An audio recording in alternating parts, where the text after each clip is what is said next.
Next, from Springfield, we talk with Glenn Poshard, the president of Southern Illinois University, and hear how the growth of pension spending and the proposed reforms are affecting his university that is the largest employer in Southern Illinois. This runs about 15 minutes. President Glenn Poshard of Southern Illinois University, thanks for joining us again on the Illinois Channel. Thanks for having me, Terry. We are kind of at a historic time, as people who follow the legislature know. For years we've been struggling with Medicaid and rising pension costs. The legislature is trying to take both of those on this spring. I wanted to focus more with you, first of all, on the pension issue. How is that impacting a university president, as you are, of Southern Illinois University system? And to point out for the audience, again, you're also the largest employer in Southern Illinois. Well, as you know, our appropriations have been cut from about $248 million in FY2 down to $217 million this year from the state. If we have to assume the 6.14 further diminishment of FY13 approps and then tack onto it the normal cost for the pensions of all of our retirees and employees, it's going to be fairly significantly devastating to our operations budget. But we also know, on the other hand, Terry, that something has to be done.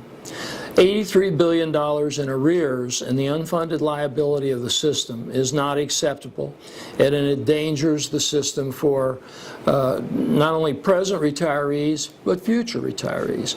So when I discuss this with our people on both of our universities, Carbondale and Edwardsville, they want to see a solution that affects long-term stability of the pension system, and they're willing to pay a little bit more in individual contributions to do that. But they also want some guarantee that in the extra money that they're having to pay now, and if the full normal cost is shifted to the university, the further cuts in our budget to afford that, they want some guarantees that the same thing won't happen all over again, where they have paid up for all these years, paid their fair share, and yet it's been diverted to other costs of the state. And they want some kind of guarantees that if they're now going to come back and have to pay more and take less medical care also, they want to know that the money's actually going to go toward the unfunded liability to save the system, and to pay the Medicaid reforms off, Medicaid bills off, so that there is money in the budget to actually maybe consider better things down the road for education. And so you kind of wear, it seems to me, two hats here. One, you're an employer. Yes. You're the head person of as I said, what is it, 11,000 employees in total? That's right. And secondarily, on the other hand, you're running the university. You're trying to keep the cost affordable for students. Yes. And we often hear the term the crowding out, that as the pensions would grow, $800 million next year, another $1 billion the following year. Yes. The danger is that the state would then continue to take that money from other areas, including funding the universities. That's exactly right. And I think all we want is, and I know you can't, I really have great respect for Speaker Madigan and for President Cullerton and the governor. I think they're taking on some big, significant issues that everybody in the state knows has to be resolved. But I think from the standpoint of an employee who has paid in for all these years, because it's taken out of their check every month, they don't have a say in that. All they want is, okay, just give us assurances that this money is going to go for the purpose for which it is intended. Are you getting any assurances? Or what? No. And I know, as I said before, that this legislature cannot tie the hands of future legislatures. They can undo anything or make decisions to spend along the lines that we've spent during the last 20 years or so. But there's got to be some assurances given to the employees of this state who are now being told, at least in the universities, that they're not state employees any longer. They're employees, their employer is SIU, not the state of Illinois. As you talk to your fellow presidents of the university about this issue, I presume you have, to what extent is there a fear, not only of your campus, but on the other campuses, of people saying, you know, I'm going to leave if they have enough time in? And is that a concern or not a concern as far as a brain drain? It's a tremendous concern. Our competitive nature in higher education today to get the best faculty, the best researchers, teachers, we have to pay for those people because wealthier universities are able to gobble them up because they have large endowments and so on that a public university like ours would not have available to them. So we are very worried about our ability to compete in that market arena for good people. That worries us. And we know, we can see it's already happening because we're already seeing an exodus of people retiring now before June 30th that we never expected.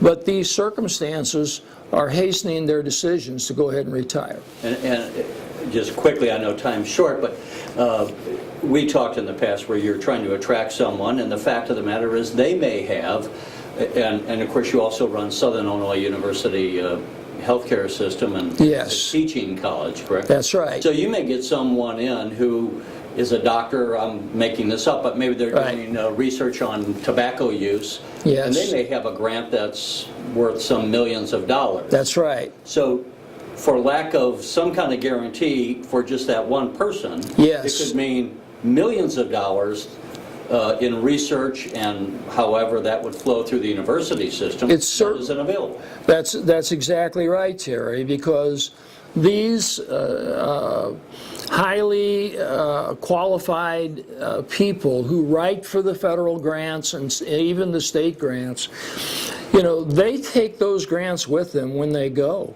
The grant isn't just to the university, it's to that professor. And many professors get grants into the millions of dollars every year, and other universities are competing for them all the time. Is there a carve-out that could be had? I mean, obviously those kind of people are not your normal run-of-the-mill. In other words, many people who work for the state don't bring with them grants in the $1 million or hundreds of thousands of dollars. Right. Is there any issue about having an exclusion? Is there some kind of a flexibility for university presidents? There is no exclusion.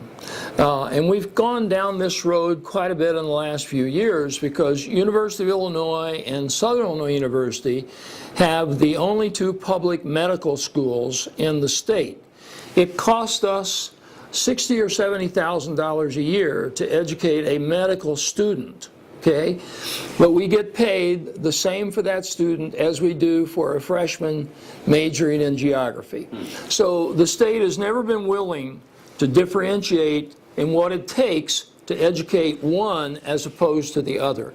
So I wouldn't look for them to make any kind of exception for those particular people if this thing goes forward the way I think it's going forward. And again, time is short, and I appreciate you taking the time. But let's just touch briefly on, there's also the Medicaid, healthcare for the poor. It's a federal program run by the states. Now, that's also being looked to have the cost control. Yes. A lot of people say there's rampant fraud, but by the same time, token, they're looking to cut back on the reimbursements to healthcare providers. That's right. Now, as we mentioned already, you have a hospital system in your umbrella of responsibilities. How concerned are you, or what impact would that have on that facility? Well, we're very concerned because our medical school, working with hospitals throughout the area, particularly the two large hospitals here in Springfield, we have free clinics that are for health care as well as for dental care. And those clinics are spread out in Southern Illinois. The reimbursement for the Medicaid patients are the things that contribute most to our keeping those clinics open. My fear is, with the Medicaid cuts, that about $2.7 billion that they're trying to cut Medicaid, that our payments will be diminished in such a way that we'll have to consider closing off those free clinics. And that hurts the poorest among us. And I will add, in conversation with the Illinois Hospital Association, they were saying some of their hospitals, there's 205 in the state, not to mention the clinics. Yes, right. Some of the hospitals, they fear, might close down because of further delaying the payments and cutting them. Right. And if that were the case, it would obviously impact hospitals that treat Medicaid patients more than others. And again, Southern Illinois is known to be one of the poor areas of the state, and so as a lifelong resident of that area, how you're concerned obviously about the impact of the health care. I'm very concerned about it. Terry, in my old congressional district, when I was in Congress, 78% of the hospitals in my district, 78% of their patients of those hospitals, the average hospital, were Medicaid, Medicare patients. And in both cases, the hospitals were going in the hole on those patients. And the only way they could survive was to overcharge the private pay people to make up for the losses in Medicaid and Medicare. If now we're saying that we're not going to reimburse those hospitals whose patient load is predominantly Medicaid, Medicare, if we're not going to reimburse them, then you're going to see those small rural hospitals come under great duress. And I would expect that the Illinois Hospital Association is correct in saying that some of them, or maybe many of them, won't survive. I'll just say for the viewers, this is the final 2 weeks or so of the legislative session. Things are often fluid, and so some of the things that we're talking about, we don't know all the specifics. We don't even have the pension bill as we sit here today. Right. But we appreciate you taking the time to talk with us, and perhaps what we can do is after the legislature is done, we can visit with you again, and when we're known what the realities we're doing. That'll be great. I think right now our major concern, Terry, as we sit here today, is that since the state does not pay into Social Security for its employees, we feel like, at least the normal cost of 6.3%, which would be the pension payment for Social Security, ought to continue to be paid by the state. Now, whether or not that will be done, we don't know as we sit here. But for our people, they're willing to pay more to stabilize the system, pay off the arrearage and the unfunded liabilities. But they feel that because they have paid in all these years and get no Social Security for it, that the state ought to at least pay that much, the 6.3% that they would be paying otherwise into Social Security, to continue paying at least that much into the pension system. I'll ask just one more question. The hospitals, we talked about the fear of that. There's been, when we pass laws, there's the law of unintended consequences. Yes. Again, you talk with your fellow university presidents, and Illinois has long valued their universities and been known around the world as some of the great universities. That's right. To what extent, aside from our hospital system, would we have to be, as Illinoisans, concerned about our university systems and a degradation of the quality of the operations? Well, I think you've seen the cuts almost from the beginning of the Blagojevich administration. As I said, we've gone from $248 million in 10 years ago to $217 million today. A 6.14 reduction for FY13 will bring us down to about $203 million. And if we have to assume the normal cost for pensions now, we're probably going to be down into the $180 million range from just 10 years ago, $248 million. How can anyone manage such cuts? It's the way we've managed. You cut everything you can cut, and then you get to people. 76% of our budget are people and their salaries and benefits. So during the last 2 years, we have eliminated 80 administrative positions, and we have not filled 505 positions on the Carbondale campus alone. Those are jobs.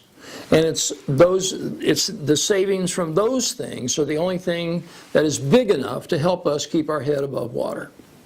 And if we go through this exercise now of assuming the pensions, assuming more medical care costs, quite possibly, with a further reduction of 6.14% added on to that, then you're going to see a lot more people in our university systems either not come back to their jobs, or will be, the jobs will probably be eliminated in many ways.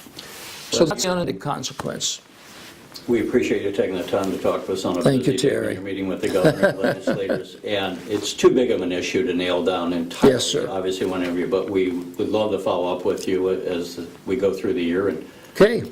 good luck to you. And Thank you, Terry. we appreciate it. Okay, buddy. Thank you. You're watching the Illinois Channel.